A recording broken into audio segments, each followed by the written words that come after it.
Hello, আসসালামু আলাইকুম dear viewers. আশা করি আপনারা ভালো আছেন। আজ আমরা একটা গুরুত্বপূর্ণ বিষয় নিয়ে আলোচনা করব, যেটি হচ্ছে 18তম শিক্ষক নিবন্ধন পরীক্ষার কাটমার্ক নিয়ে। অনেকজনে জিজ্ঞেস করতেছে আসলে যে 18তম শিক্ষক নিবন্ধন পরীক্ষার কাটমার্ক কত হতে পারে। সো চলুন আমরা বিষয়টি দেখে আসি এবং কতজন প্রার্থী এখানে পাস করতে পারে সেই রিলেটেড কিছু তথ্য শেয়ার করাবে।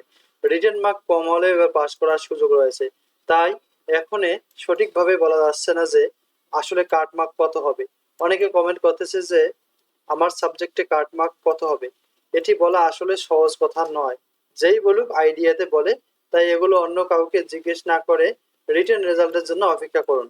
আর যাদের বয়স আছে তারা অন্য চাকরির প্রস্তুতি নিন, যাদের বয়স শেষ তারা ভাইবা সম্পর্কে পড়া শুরু করতে পারেন। এরপরে দেখেন আমরা একটা তথ্য দিচ্ছি শিক্ষক নিবন্ধনের মোট অনুপস্থিতি। এখানে দেখো অনুপস্থিত কতজন ছিল, 1,31,179 জন। শিক্ষক নিয়োগের পরীক্ষা বহিষ্কার হয়েছে 9 জন।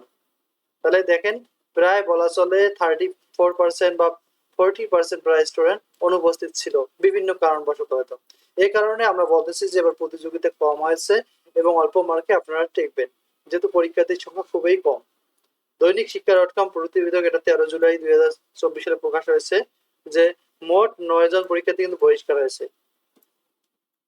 কলেজ পর্যায়ে পরীক্ষার্থী ছিল 2,28,813 জন। এর মধ্যে অংশ নিয়েছে 1,62,179 জন। উপস্থিতি হার ৭০%। অনুপস্থিত ছিল ৬৬,৬34 জন। তাহলে দেখেন যে কতগুলো ছাত্রছাত্রী অনুপস্থিত ছিল। তাহলে অবশ্যই এখান থেকে বোঝা যাচ্ছে যে প্রার্থী কম হওয়ায় অল্প মার্কে আপনারা টিকতে পারেন। তাই ধৈর্য ধরুন, রিটেনের রেজাল্টের জন্য ওয়েট করুন এবং অন্যদিকে মনোযোগ দিন, অন্য চাকরির জন্য পড়াশোনা করুন। শনিবার বেসরকারি শিক্ষক নিবন্ধন প্রত্যয়ন কর্তৃপক্ষের উপসচিব আব্দুর রহমান দৈনিক আমাদের বার্তাকে তথ্য জানিয়েছেন। এরপরে আপনারা তো এগুলো জানেন যে শুক্রবার স্কুল টু পর্যায়ে ও স্কুল পর্যায়ে লিখিত পরীক্ষায় মোট পরীক্ষা দিয়েছিলেন 2,51,170 জন। এর মধ্যে পরীক্ষায় অংশ নিয়েছেন 1,86,716 জন।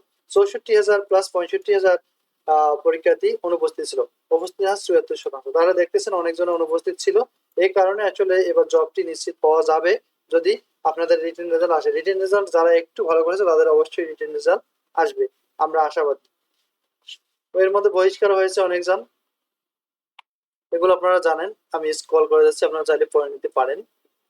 সো এই ছিল আজকে বিষয়। আশা করি আপনারা মূল বিষয়টি বুঝতে পারছেন যে এবার অসংখ্য পরীক্ষার্থী পরীক্ষা দেয়নি। এনটিআরসি চেয়ারম্যান সাইফুল্লাহিল আজম বলেন, আমরা যেসব কেন্দ্র নির্ধারণ করেছি সেখানে বন্যার পানি ওঠার আশঙ্কা নেই, পরীক্ষা নেওয়ার ক্ষেত্রে কোনো বাধা নেই। ইনি আগে কিন্তু এই কমেন্টগুলো করেছিল। এরপরেও কিন্তু অনেকজন পরীক্ষার্থী কিন্তু বন্যার কারণে পরীক্ষা দিতে আসতে পারেনি। তাহলে এখন আমরা বুঝতেছি যে আমাদের অনুপস্থিত ছিল অনেক শিক্ষার্থী।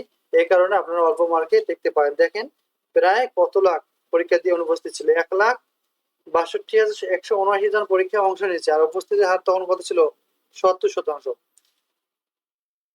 তো thank you for watching this video.